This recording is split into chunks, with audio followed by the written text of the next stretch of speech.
നമസ്കാരം. News magazine മലയാളത്തിൻ്റെ ഏറ്റവും പുതിയൊരു വീഡിയോയിലേക്ക് എല്ലാവർക്കും സ്വാഗതം. സംസ്ഥാന സർക്കാരിൻ്റെ പെൻഷൻ വിതരണം സംബന്ധിച്ച് ഏറ്റവും പുതിയ അറിയിപ്പുകളാണ് ഇപ്പോൾ വന്നിരിക്കുന്നത്. നമുക്കെല്ലാവർക്കും അറിയാവുന്നതുപോലെ തന്നെ സംസ്ഥാനത്ത് ഏപ്രിൽ മാസത്തെ പെൻഷൻ തുകയുടെ വിതരണമാണ് ഈ മാസം നടക്കുവാൻ പോകുന്നത്. സംസ്ഥാനത്തെ 62 ലക്ഷത്തോളം വരുന്ന പെൻഷൻ ഗുണഭോക്താക്കൾക്ക്, അതായത് സംസ്ഥാനത്ത് വാർദ്ധക്യകാല പെൻഷൻ, ഭിന്നശേഷി പെൻഷൻ, വിധവാ പെൻഷൻ, അവിവാഹിത പെൻഷൻ, അതോടൊപ്പം തന്നെ ക്ഷേമനിധി ബോർഡുകളിൽ നിന്നൊക്കെ പെൻഷൻ വാങ്ങുന്ന ആളുകളെ സംബന്ധിച്ചിടത്തോളം വളരെ സന്തോഷം തരുന്ന ഒരു അറിയിപ്പ് തന്നെയാണ് ഇപ്പോൾ വന്നിരിക്കുന്നത്.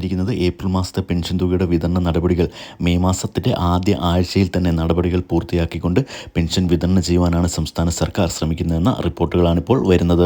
ഏപ്രിൽ മാസത്തെ പെൻഷൻ തുകയോടൊപ്പം കുടിശ്ശികയായിട്ടുള്ള പെൻഷൻ തുകയിൽ നിന്നും ഒരു മാസത്തെ പെൻഷൻ തുക കൂടി കൂട്ടിച്ചേർത്ത് 3200 രൂപയായിരിക്കും അക്കൗണ്ടുകൾ വഴി പെൻഷൻ സ്വീകരിക്കുന്ന ആളുകൾക്കും അതോടൊപ്പം തന്നെ കൈകളിൽ പെൻഷൻ സ്വീകരിക്കുന്ന ആളുകൾക്കുമൊക്കെ എത്തിച്ചേരാൻ പോകുന്നത്. സംസ്ഥാനത്ത് ഇനിയും മസ്റ്ററിങ് ചെയ്തിട്ടില്ലാത്ത ആളുകളൊക്കെ ഈ മാസം 20-ാം തീയതിക്കുള്ളിൽ മസ്റ്ററിങ് ചെയ്യണമെന്ന അറിയിപ്പും വന്നിട്ടുണ്ട്.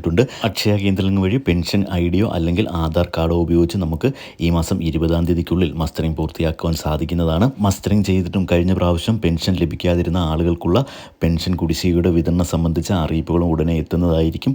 ഇത്തരത്തിലുള്ള എല്ലാ പെൻഷൻ വിതരണ അറിയിപ്പുകളും നിങ്ങളിലേക്ക് എത്തുന്നതിന് വേണ്ടി ദയവായി ചാനൽ ഒന്ന് സബ്സ്ക്രൈബ് ചെയ്ത് സപ്പോർട്ട് ചെയ്യുക. വീഡിയോ ഒന്ന് ലൈക്ക് ചെയ്തുകൂടി കാണുവാൻ ശ്രദ്ധിക്കുക. താങ്ക്